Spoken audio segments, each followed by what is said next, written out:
asalaamaaleykum nuyu nañ leen bu baax yéen ñi ñuy teewlu saa su ne ci Seneweb TV saa su ne ñuy am mbégteeg ca waxte di ànd ak yéen si lépp lu ñu leen di dégtal tey nag dañoo seet si inspecteur jëwriñ di rek ingénieur ESP waaye itam di coordonnateur mouvement pour l'emploi des jeunes du Sénégal donc moom la ñuy sekkal tey waxtaan si rek li nga xamante ne ni ñu ngi koy dund wa ila yi nga xamante ne jot nañu ko amal par rapport ak xeex gu ñuy xeex te mën nañoo ne amaguñ si satisfaction totale. dama koy nuyu bàyyi ko mu nuyanteeg yéen ñu doog a pour si waxtaan wi jëwrin nuyu naa la dalal la jàmm ci Seneweb TV bay la nga nuyanteeg ñu lay seetaan. fay naa leen waa Seneweb TV di am mbégte ci reportage bi ngeen ñu bëgg a defal nii pour Sénégal askanu Sénégal yëpp mën ñu dégg. maa ngi nuyu aussi samay xarit samay naataango ñi ma bokkal mouvement bi muy MEJEDS mouvement pour l'emploi des jeunes diplômés du Sénégal ci ñi ma ko seqal ma toog ak ni ay membres yoo xamante ne ci mouvement bi lañ bokk à l'image de Abdel Khadre bi nga xamante ne moo yor trésorerie bi ci mouvement bi ak ñeneen membres yoo xamante ne ñoo ngi ci mouvement bi man nag maa ngi tudd véritablement Djawrin Ibrahima Biram Ndong. Je suis un élève ingénieur à l'école supérieure polytechnique de Dakar. Je suis aussi le coordonnateur de ce mouvement dénommé MEJEDS, Mouvement pour l'emploi des jeunes diplômés du Sénégal. Donc maa ngi am ngërëm am vraiment mbégte ci interrogation bi ngeen ma def ci thème bu intéressant muy chômage ndaw ñi ak exploitation ndaw ñi ci entreprise yi. d'accord jëwrin donc ñoo ko déggandoo loolu leer na nañ d'abord fu may dooree mooy seen mouvement bi lan moo wundu création bi lu tax ngeen créé ko lan moo leen si poussé exactement. voilà merci beaucoup ndax mouvement bi. daanaka naa ne sax dañoo defoon benn seetlu ci Sénégal. li taxoon ñu créé ko mooy dañoo gis ne Sénégal. képp ku am lijaasa jàngee ci université yu kawe yi daanaka soo deful politique doo am liggéey fii Sénégal moo tax ñu créé mouvement bi à l'école supérieure polytechnique de Dakar de 2018 à 2019 daanaka ñu bëgg ko lawal aussi ci université Sénégal yëpp. c'est la raison pour laquelle ñu créé mouvement bi muy MEJEDS mouvement pour l'emploi des jeunes diplômés du Sénégal dont je suis le coordonnateur mouvement bi aussi dafa bokk ci mouvement yi gën a am doole Sénégal gën a am taxawaay ci ndaw ñi parce que importance su mouvement bi mooy day dox ci mbiru formation professionnelle ndaw ñi di dox aussi ci mbiru stage ndaw ñi ak emploi bi nga xamante ne c'est rare ici au Sénégal à cause du chômage extrême. d'accord ñaata membre ngeen ci mouvement bi. mouvement bi nag daanaka moo ngi ci 678 membres 678 membres moom lañ recensé gum dans les universités te incha allah bëgg nañ daal balaa déwén daanaka ñu romb ay milliers de membres yoo xamante ne dañuy taxawal mouvement bi ci département yi pour que véritablement mouvement bi gën a am légitimité au niveau national. parce que c'est une idée noble. d'accord bu ma leen déggee bu baax da ngeen ko sos ngir ndaw yi nga xamante ne ni dañuy am lijaasa te duñu am liggéey ba xam ndax ba ngeen ko sosee boobaak léegi gis ngeen ci avancement. waaw bon en fait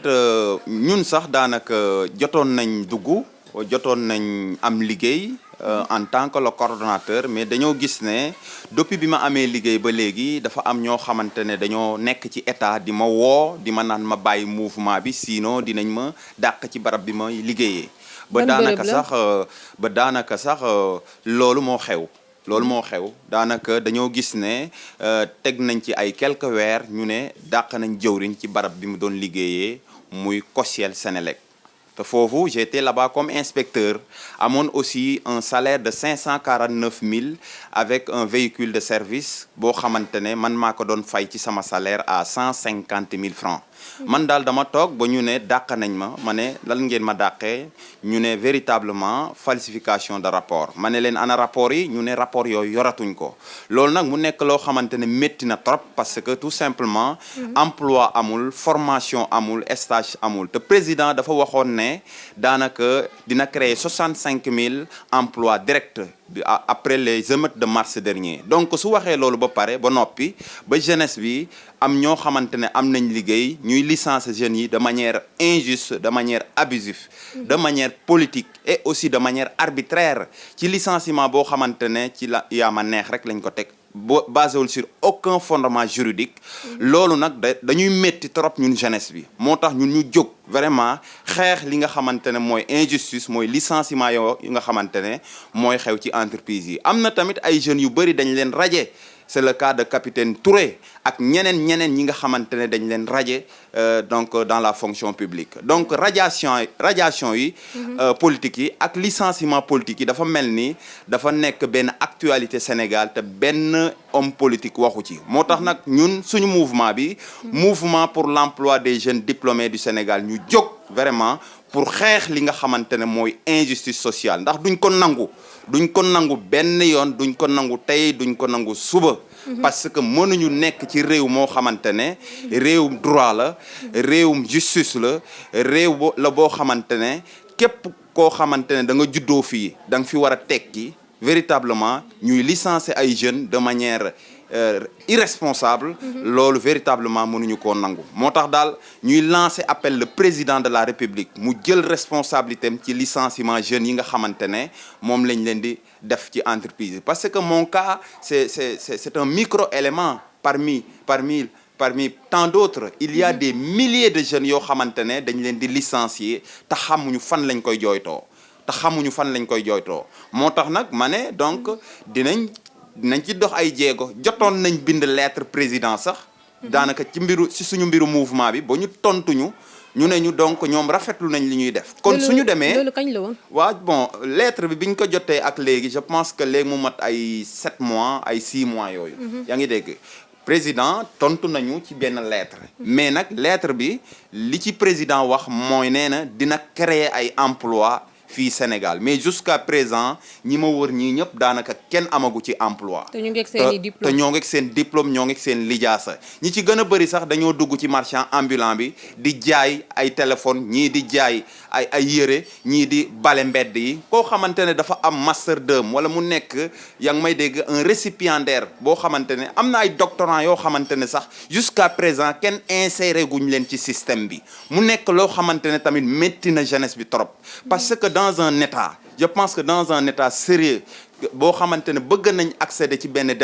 niveau développement dañoo war a jox bopp ñi nga xamante ne ñoo yor xam-xam bi mais su fekkee ne dañuy jël nit ñi di leen dugal ci administration bi ndax xamante wala tamit man dama am branlon dama am papa dama am nijaay boo xamante ne dafa nekk ci direction bi kon man su ma déposé war naa mën a liggéey alors que ki nga xamante ne dafa yor ay lijaasam su demee daanaka duñ ko woo sax entretien loolu daal vraiment métti na jeunesse bi lool léegi nag puisque man lañ jiital pour ma waxal ndaw ñi looloo tax véritablement ma jël sama initiative pour tas information bi Sénégal yëpp déggandoo ko ñun ñëpp ñu jóg xeex li nga xamante ne mooy injustice ñoo ngi déglu président nag li muy def maa ngi dégg ñu ne dafa bëgg a teg beneen gouvernement est-ce que gouvernement boobu su ñëwee du gën a yées gouvernement bi fi jógee parce que gouvernement bi fi ne gouvernement bu yées la ministre yi ak directeurs généraux yi vraiment dañoo rey président rendi ko vraiment suul ko dañoo rey président Macky Sall rendi président Macky Sall suul ko muy gouvernement bi nga xamante ne moom la président tax non li tax ma wax loolu mooy daanaka dañ leen jox ay lijaasa jox leen ay responsabilité jox leen ay pouvoir au lieu ñu liggéeyal askan bi budget état bi yëpp daanaka ci seen poche la jëm te loolu nag véritablement mu nekk loo xamante ne métti na population bi trop c'est la raison pour laquelle ñuy demander à véritablement président mu jël ay responsabilités am ci lu gaaw mu lancé waat vraiment ay yeneen recrutement ndaw ñi mën a am liggéey. d'accord jëwriñ si sa biir wax yaa ngi si wax léegi ne dañu tekki sab ndombal tànk parce que dañ ne nga bàyyi mouvement bi fan la ñu ko teg loolu. waaw loolu fi ñu ko teg rek nee nañ man awma droit véritablement ñu jox ma liggéey ci état pratiquement ma continuer di xeexal ndaw ñi. te loolu je pense que su fekkee ne man dama bàyyi mouvement bi nga xamante ne dama koy woote au Sénégal ngir emploi des jeunes parce que tout simplement dama am liggéey dans ce cas damay nekk traître man je préfère vraiment ma lekk suuf si que de vivre de manière indigne moi je suis un homme indigne. Je pense que li gën a am solo mooy nit ki balaa ngay tekki ay ndomb tànkam nit ki balaa nga koy dàq da nga koy teg sur la base juridique mu am ay preuves parce que wax naa ko sànq le directeur Mamadou Lamine Dia muy directeur COJEL yaa ngi may dégg warul tekki sama ndomb tànk wala mu dàq ma ci entreprise bi te amul benn fondement juridique boo xamante ne teg na ko ci table bi su ma amoon mbokk Senelec wala sama papa nekk Senelec wala sama papa nekk ministre yaa ngi may dégg wala su fekkoon ne sama papa sax mooy Farba Ngom tey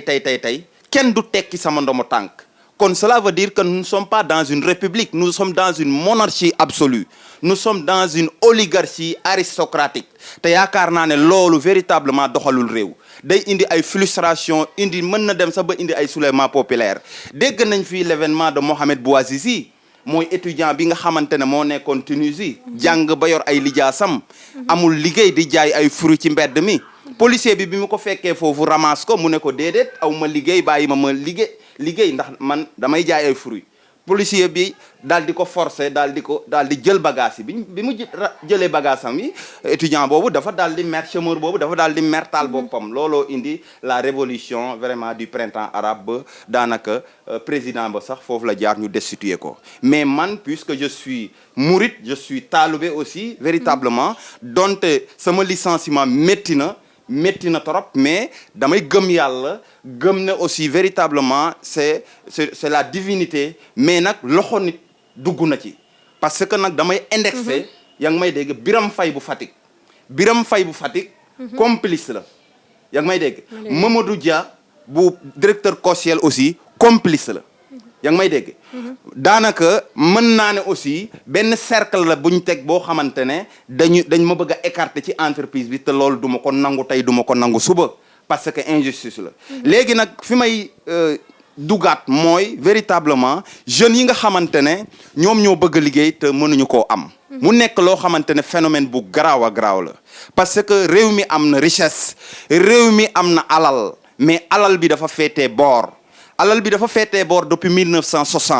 1960 ñoo ngi voté ay budget di ko dugal ci mbiru emploi des jeunes mais jeunesse bi gisuñu dara donc ana alal boobu il faut que état yónni ay inspecteurs ñu def ay audit ñu xool ñu contrôler fi alal bi dugg soo demee ci entreprise bi même Hann Bel-Air bi à 300 entreprises sëñ bi ba léegi jusqu'à présent les jeunes de Hann Bel-Air dañuy chômer yaa ngi may dégg parce que ñoo ngi ci buntu entreprise yi daanaka léeg-léeg sax ñu fay leen benn journée 2000 wala journée 3000 waaw journée 2000 ak journée 3000 est-ce que mën na yor njaboot donc président war na def ay audit war na exciter war na véritablement joxe ay instructions au niveau de l'IGE inspection générale d'État pour que inspection générale d'État mën a saytu entreprise yi mën a auditer entreprise yi ñu xool exactement est-ce que entreprise yi ñoo ngi respecter daanaka contrat bi nga xamante ne moom la signé ak l'État du Sénégal te tamit soo xoolee suñu géej gi soo xoolee il y a aussi des facteurs de sous-développement muy facteur humain facture humaine yooyu mooy daanaka soo xoolee suñu géej gi yëpp daanaka jaay nañ ko ba daanaka les artisans les pêcheurs sax laay wax daanaka mënatuñu gagner dara ci géej gi mu nekk phénomène boo xamante ne tamit day créer le chômage extrême donc yaakaar naa ne Sénégal fi mu ne nii li tubaab di naan on est dans l'imbroglio maanaam dans le chaos dans le désordre absolu parce que tout simplement président dafa bàyyi ministres yi ak directeurs généraux yi ñuy def lu leen neex te yoon du leen topp te bépp nit boo xamante ne faroo ci nguur lépp loo def même su fekkee ne yaa ngi may dégg da nga benn affaire def nga ko ñu jël la dugal la ci kaso bi mu nekk loo xamante ne tamit dañ koy dund chaque jour ñu bëgg nag véritablement président changé ci doxalin boobu. d'accord jëwrin yaa ngi xeex ngir ndaw yi nga xamante ne am nañ diplôme ñu am liggéey nga ñëw ñu dàkk la naka nga defee ban jàngat nga am ci mbir mi ni mel. waaw jàngat bi ma ci am mooy maa ngi doon xeexal ndaw ñi après ñu dàq ma mais man dama ne dama leen di topp ci yoon rek parce que yoon am na ci réew mi ndax kat am na lu bëri lu ëpp tuuru nag te nag waxoon naa ko université lii raam ci ñag ba la jëm lu ëpp tuuru ni ma la ko waxee sànq sama dàq bi ñu ma dàq moom man nanguwuma ko tey nanguwuma ko suba te jusqu'à la preuve du contraire du ma ko nangu ndax kat jaay doole la yaa ngi may dégg jaay doole bu wér a wér a wér maanaam dàq la boo xamante ne maanaam dàq abusif la li ñuy wax maanaam jaay doole moom moo xew foofu mais nag man li ma gën a intéressé sax du sama dàq bi li ma gën a intéressé mooy ñi ma àndal ñu soxla emploi te mënuñu koo am te président bi muy métti bi ñu reyee étudiant Saint-Louis bi président jaaxle gouvernement bi jaaxle dañ ma woo directement téléphone yaa ngi may dégg ma mettre leen en rapport avec les syndicalistes de l'université président recevoir leen palais yaa ngi may dégg ba daanaka sax ñu conclure pour que justice soit faite sur l'affaire de Fallou Sène mais jusqu'à présent l'affaire de Fallou Sène n'est pas clarifiée ñu koy ñaawlu trop parce que bi ma leen di mettre en rapport avec étudiants yooyu président woo ma directement téléphone kër Aly Ngouille Ndiaye président waroon na ne ce jeune là véritablement il est là pour le pays il n'est pas là pour son intérêt personnel donc ma lay xamal ne lancé nañ daaw aussi li ñuy wax xëyu ndaw ñi président ne woon dina recruter 65 000 emplois directs avec un budget de 80 milliards président ñun jeunes yi nee nañ gisuñu dara président te nag bëggoon nañ véritablement yow nga jël ay responsabilités ci lu gaaw pour que véritablement ñu mën a activer waat vraiment l'emploi des jeunes pour que la pauvreté extrême soit éradiquée dans ce pays. D'accord ndaw yi nga xamante ne nii ñoom ñoo boot si yéen di seen association bi. gis nañ jàng nañ ba toll fii am diplôme yu war liggéey te leen ndaw di leen arrivé tey ñu rëccu jàng bu yàgg bu ñu jàng ba yegg si fii ñëwaat toogi loxoy neen. non am na ñu koy rëccu am na ñuy rëccu njàng mu sori mi parce que man sax barki démb rek laa brûlé samay diplôme li tax ma brûler samay diplôme du sama coobare bopp parce que tout simplement dama xam ne léegi jàng ba nekk université def foo bac+7 wala bac+8 amatul njariñ loolu pertement la parce que soo jàngee ba ñu jox la sa lijaasa nga dem déposer ko ci entreprise ñu ne la kan moo la yabal diplôme bi toog foofu pendant des années kenn du la woo kon njàng boobu ban njariñ la am njàng boobu amul njariñ kon président na indiwaat beneen fànn doxalin ci li ko dese ci mandaam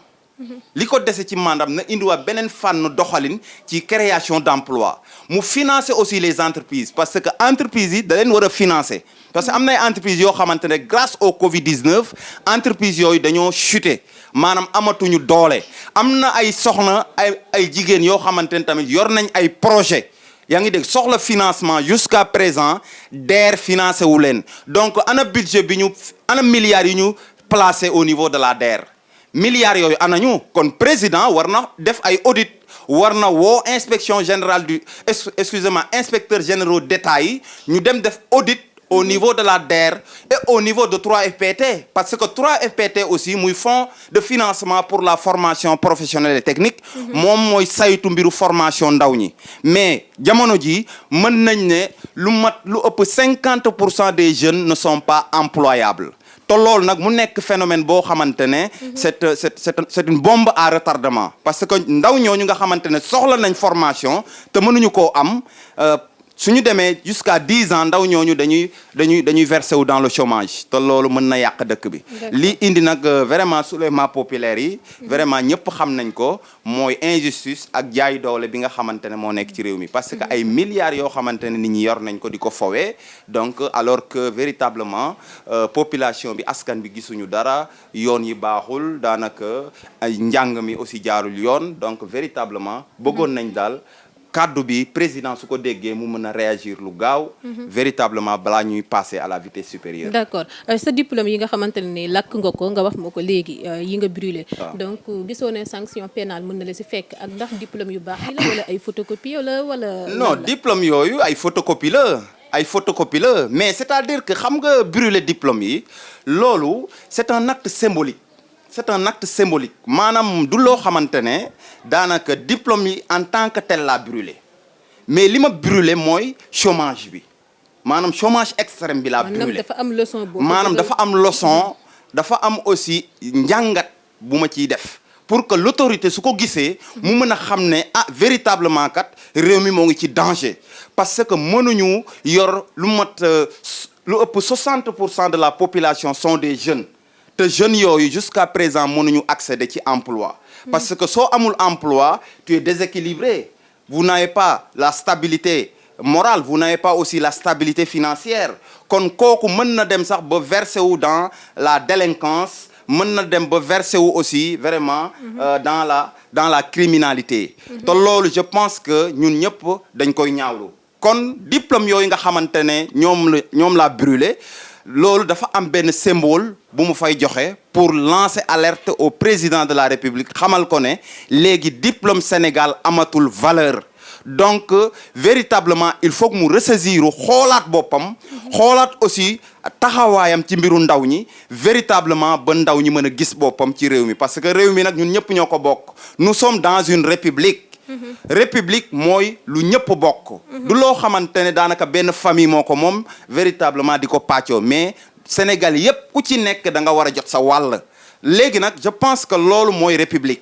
parce que tey dañoo gis ne réew mi benn fraction de personnes ñoom ñooy tourner autour de la fortune du pays mu nekk injustice boo xamante ne nag vraiment métti na sénégalais yëpp daanaka les denrées de première nécessité soo xoolee dañoo haussé jusqu'à présent te il y a des milliards dans ce pays mais sauf que milliards yooyu ci ay poches lañ jëm te loolu ñun ndaw ñi duñ ko nangu il faut que ces denrées de première nécessité là soient abaissées véritablement pour que ñun ñu mën a am jàmm fii Sénégal en même temps aussi ñëpp mënuñu nekk ay marchands ambulants ñëpp mënuñu nekk ay marchands ambulants soo xoolee 80% de la population léegi ay jaaykat lañ léegi ana ingénieurs yi ana professeurs yi ana aussi véritablement ñi nga xamante ne ñoo war a nekk ci administration bi service public yi donc je pense que phénomène la boo xamante ne daal c'est une bombe à retardement te loolu nag seen président war na cee def njàngat mu xam ne véritablement liy xew ci réew mi liy raam ci ñag ba la jëm ndax kat tey bi ma demee Sandaga rek dem naa Sandaga sama xarit bi mën na ma seede bi ma fa demee dañ ñu ne carrément il y a 600 personnes yoo xamante ne marchand ambulant la ñuy def foofu noonu te marchand ambulant yooyu daanaka kenn jàppalewu leen kenn appuyé wu leen yaa ngi dégg te ñooñu aussi dañoo yor seen famille di ko dundal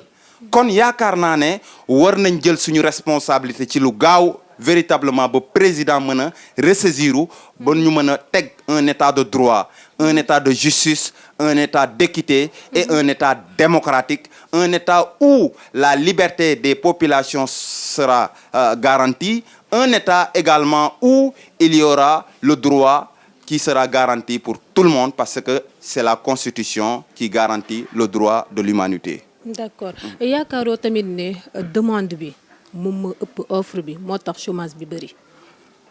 Même si la demande est supérieure à l'offre on peut équilibrer la demande et l'offre mën nañ équilibrer ñiy wut xëy ak ñi nga xamante ne ak xëy bi fi ne mën nañ ko équilibrer parce que li tax loolu mooy am na alal boo xamante ne moo ngi Sénégal mais problème bi mooy autorités yi nga xamante ne ñoom lañ dénk mbiru emploi bi ñu koy wax Dame Diop Dame Diop Dame Diop war na mën a jël ay responsabilités ci mbiru xëyu ndaw ñi am na aussi ki nga xamante ne moo yor nu mu tati ministre de la fonction publique kooku tamit war na mën a jël responsabilité ci xëyu ndaw ñi am na tamit bon ANPEJ moo ngi fii ANPEJ lan mooy njariñam mooy faciliter l'emploi FONGIP lan mooy njariñam FONGIP fonds de garantie d'investissement vous voyez prioritaire maanaam ñooñu tamit lan mooy seen njariñ FONGIP te FONGIP dañ ko fi teg pour muy garantir citoyen sénégalais yi bi nga xamante ne bëgg na am accès ci fonds yi nga xamante ne moom lañ placé ci banque yi citoyen bi mën cee accéder waaye FONGIP gis nañ ne dafa lajj donc FONGIP dafa dee DER dafa dee ANPEJ dafa dee daanaka 3FPT dafa dee daanaka Prodac sax bi nga xamante ne moom lañ tegoon aussi pour mbiru mbay mi daanaka Prodac dafa dee kon Sénégal gis nañ ne tous les grands projets yi nga xamante ne président de la République da ko tëggoon projet yooyu dañoo lajj te loolu dara waralu ko lu dul manque d'honnêteté et manque de responsabilité vraiment des comment dire des directeurs yi nga xamante ne ñoom lañ jox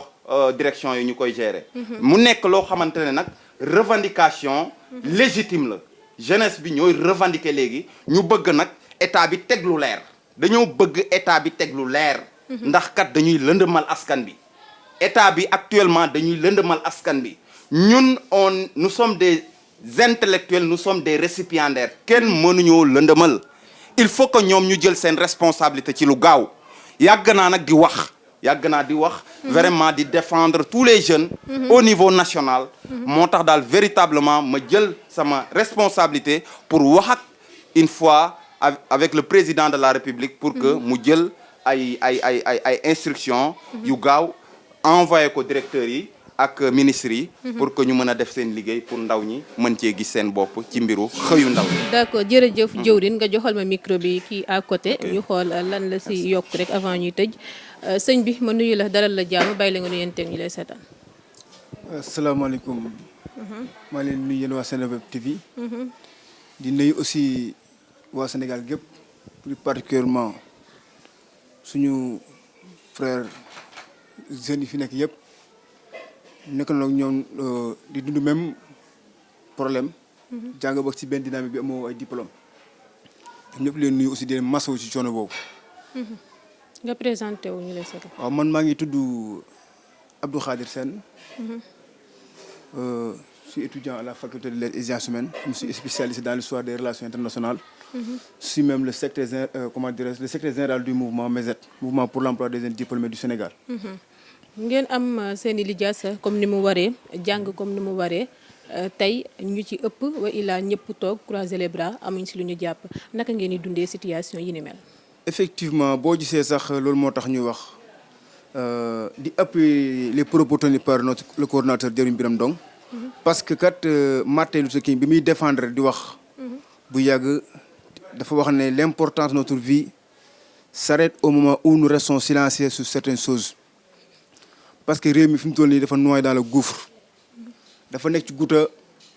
te dañ ne nag tout dirigeant qui veut investir dans ce pays doit penser d'abord à la jeunesse. jeunesse bi képp ku leen jàppalewut wala rajo ci entreprise wala ngeen di dàq le chagrin et la détresse de ces victimes mooy de façon excessive et abusive et dafa mel ni jànguñu et viole même le code du travail son article L51 parce que tey comme Kaaw Jawrin jusqu'à présent il n'existe aucune preuve juridique à l'appui te woon nañ ko religieusement pour woon ñu les preuves mais ba léegi jusqu'à présent noonu la fa demee donc kon damay lancer appel à l'endroit du président de la République du Sénégal son excellence monsieur Macky Sall pour mu xoolaat endroit am defaat ay saytu ci entreprise yi li koy daaneel ak li koy yàqal maanaam loolu la li ko daaneel lépp population bi sanctionné ko mooy lii am te il n'est pas au courant je pense lii jàpp naa ne président mi naan xëyu ndaw ñi di lancer ay ne bëgg ndaw ñi liggéey dem ba benn dynamique comme ñu sanctionné ko nii kon xam na ne war na xoolaat entourage am te entourage bi na ko tàmbali tey ci ñi nga xam ne ñoo yor wàllu xëy ak ndaw ñi xëyam ndaw ñi parce que ñooñu defuñu seen liggéey deuxièmement di demaat ci maam ñi nga xam ne jàng nañ ba si benn logique benn dynamique bi buñ déposé ci entreprise ñu leen di laaj kenn moo leen yebal de façon arbitraire am na loo xam ne actuellement ce qui se passe actuellement au Sénégal c'est profondément politique et arbitraire parce que tey diplôme compte gis naa démb le coordonnateur national du MESET Diéry Biram Ndong taal ay diplôme yi bi ma ko gisee maa ko njëkk a woo na ko lii nga def lii pour lan la mais effectivement am njàngat la pour gouvernement bi ñu xool ko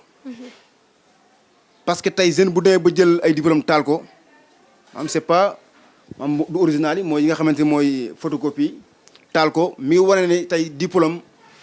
maanaam nekkatul loo xamante ne nii amati na sens wala njariñ ci Sénégal ci yaakaar daal effectivement loolu moo tax mu taal diplôme yi moo pas en Tunisie ki dem ba taal boppam